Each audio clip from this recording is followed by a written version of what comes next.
Hey guys, this is Sumit. I welcome you to my channel Let's Grow with English, where you get multiple sentences and structures. So guys, today again we have a lesson which is future perfect.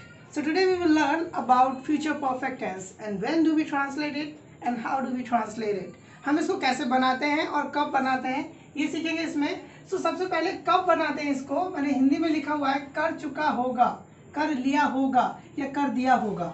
इस तरह के sentence आने वाले समय में जब हम बात करते हैं कि वो काम को कर चुका होगा, वो वहाँ पहुँच चुका होगा, उसने काम ख़त्म कर दिया होगा, उसकी जॉब लग गई होगी, इस तरह के सेंटेंसेस हम इस टेंस से बनाते हैं. वो वहाँ पहुँच गया होगा, उसने खाना खाया होगा, उसने खाना बना दिया होगा, ये आने वाले समय की बात करते हैं इसमें. सो हमारी जो इसमें हेल्पिंग वर्ब होती है वो विल हैव होती है. जैसा कि मैंने पिछली वीडियो में बताया आपको कि शैल का यूज़ हमारा ख़त्म हो गया है, टेंसेस में हम शैल यूज़ नहीं करते हैं, हमारा सिर्फ विल ही यूज़ होता है. सो विल हैव ही रहेगा चाहे आपका सब्जेक्ट कोई भी हो और उसके साथ आप वर्ब की थर्ड फॉर्म का इस्तेमाल करते हो. सो रूल मैंने यहाँ पर लिख दिया, सब्जेक्ट लगाना है पहले, देन हेल्पिंग वर्ब, देन आप यूज़ करोगे वर्ब की third form and object. So this is how we translate the sentences. Let's make the first example of it. हम इसका पहला एग्जाम्पल बना लेते हैं. जैसे मैं कहता हूँ वह वहाँ पहुँच गया होगा या पहुँच चुका होगा. He will, आपको सब्जेक्ट लगाना है, हेल्पिंग वर्ब है आपकी he will have. अब पहुँचने के लिए क्या लगाते हैं हम, रीच. रीच की हमको फॉर्म लगानी है थर्ड, सो रीच्ड हो जाएगा. He will have reached there. वह वहाँ पहुँच चुका होगा, उसने अपना काम खत्म कर दिया होगा.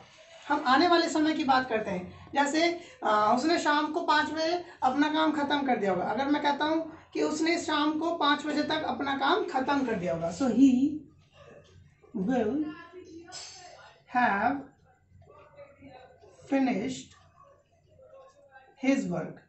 अपना के लिए क्या लगाएंगे, ही से हिज बनेगा, शी होगा तो हर लगेगा, अपने के लिए आप ये सारी चीजें लगाओगे. जैसे आई है तो माई लग जाएगा, अपने के लिए आई डू माई वर्क, मैं अपना काम करता हूँ, ही डज हिज वर्क, वह अपना काम करता है. इस तरह से ही will have finished his work by 6 PM. सो 6 बजे तक, बाय मतलब तक के सेंस में यहाँ पर बाय यूज हो रहा है. इसके और भी यूजेस होते हैं, मैं बाकी वीडियोस में बता दूंगा आपको. सो यहाँ पर आप सिर्फ इतना समझो बाय तक के सेंस में है. ही will have finished his work by 6 PM. जैसे मैं 5 बजे तक आ जाऊंगा, सो I will come by 5 o'clock. इस तरह से. जैसे उसने इंग्लिश सीख ली होगी या फिर वह इंग्लिश सीख चुका होगा. ही विल हैव लर्न्ड इंग्लिश, वह इंग्लिश सीख चुका होगा. नेक्स्ट देख लेते हैं. वह उसने ग्रेजुएशन कर ली होगी. जैसे जब मैं 10th पास करूंगा तब उसने ग्रेजुएशन कर ली होगी. आने वाले समय की बात करेंगे, इस समय की बात नहीं करेंगे कि उसने अभी ग्रेजुएशन कर ली होगी. हम फ्यूचर के समय की बात करेंगे कि जब मैं 10th पास करूंगा तो उसने ग्रेजुएशन कर ली होगी, या फिर जब मैं जॉब पे लगा होऊंगा तो उसने शादी कर ली होगी. इस तरह से. So he will have completed his graduation. So उसने अपनी ग्रेजुएशन फिनिश कर दी होगी, कंप्लीट कर दी होगी. So to make the negative sentences, let's learn how do we translate the negative sentences of future perfect.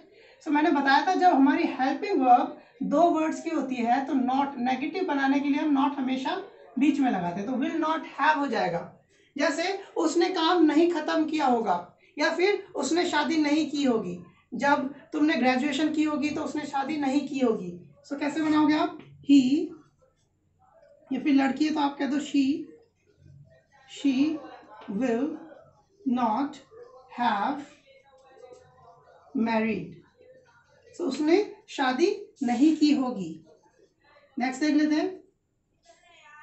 वह वहां नहीं पहुंचा होगा. जैसे मैं कहता हूं कल जब मैं वहां जाऊंगा तो वो वहां पहुंच चुका होगा. सो वो वहां नहीं पहुंचा होगा, मैं ऐसे कहता हूं. जैसे मैं नहीं वहां पहुंचाऊंगा तो मैं कहूंगा I will not have reached there. मैं वहां नहीं पहुंचा होऊंगा, सॉरी. नेक्स्ट देख लेते हैं. उसने मुझे ये बात नहीं बताई होगी. आने वाले समय की बात करेंगे. He will not. So will not को हम शॉर्ट में won't भी लिख सकते हैं. He won't have told me that. told आपकी टेल की थर्ड फॉर्म हो जाएगी. नेक्स्ट देख लेते हैं.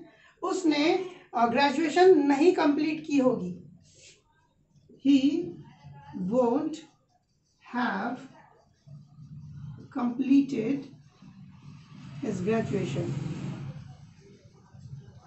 So उसने ग्रेजुएशन कंप्लीट नहीं की होगी. इस तरह से हमारा नेगेटिव बनाया जाता है. To translate the interrogative sentence, let's learn how do we translate it.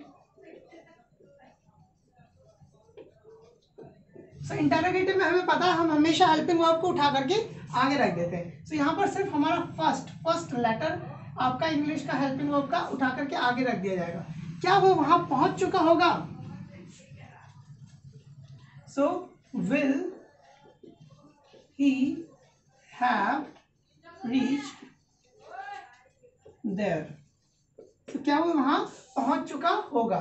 आपका ये हेल्पिंग वर्ब का विल आगे जाता है और बाकी का हैव पीछे रह जाएगा. सब्जेक्ट और बाकी के रूल्स वैसे ही रहेंगे. क्या उसने इंग्लिश सीख ली होगी? विल, लड़की है तो शी लगा दो. Will she have learned English. क्या तुमने शादी कर ली होगी? Will you have married. या फिर क्या तुम शादी कर चुके होगे? इस तरह से भी हिंदी निकाल सकते हो. सो इंटरोगेटिव नेगेटिव कैसे बनाते हैं हम देख लेते हैं. इसमें क्या होगा? Will you not have. आपको will you not have लगा के क्या तुमने नहीं किया होगा, क्या तुमने शादी नहीं की होगी. सो will you not have married. क्या तुमने शादी नहीं की होगी. जैसे जब मैं 20 साल का होऊंगा तो क्या तुमने शादी नहीं की होगी उस समय, या कर ली होगी. इस तरह से. सो विल यू नॉट को आप एक साथ वोंट लिख सकते हो. विल नॉट को वोंट लिख दो और फिर यू लिख दो. Won't you have married. तो इसमें डिफरेंस कुछ नहीं है, बस हम इसको दो अलग तरीके से लिख रहे हैं. विल यू नॉट और वोंट यू हैव. इस तरह से. To translate WH family sentences in this we will use WH family before the sentence. Sentence के पहले हम WH लगा देंगे. जैसे तुमने क्या कर लिया होगा. What will you have done. तुम कहां पहुंच गए होगे. Where will you have reached. तुम किससे मिल लिए होगे या किससे मिल चुके होगे. Who will you have. Meet की थर्ड फॉर्म लगानी है आपको met. इस तरह से आप WH फैमिली लगा देते हो. So guys, this is how we translate future perfect tense and it is also not difficult. जो आपका डिफिकल्ट है वो आपका प्रेजेंट इंडेफिनिट और पास्ट इंडेफिनिट होता है. बाकी सारे आपके इजी होते हैं. So there is nothing to worry. You must learn it. बस आपको 2-4 बार इस वीडियो को देख लो, आप उसको समझ जाओगे और हमेशा के लिए वो चीज़ आपको याद हो जाएगी. So guys, thank you so much for watching my video and I request you to do like and subscribe my channel and I'll keep giving you videos of English that will help you to learn English and that will improve your speaking as well. So guys, again, thank you so much.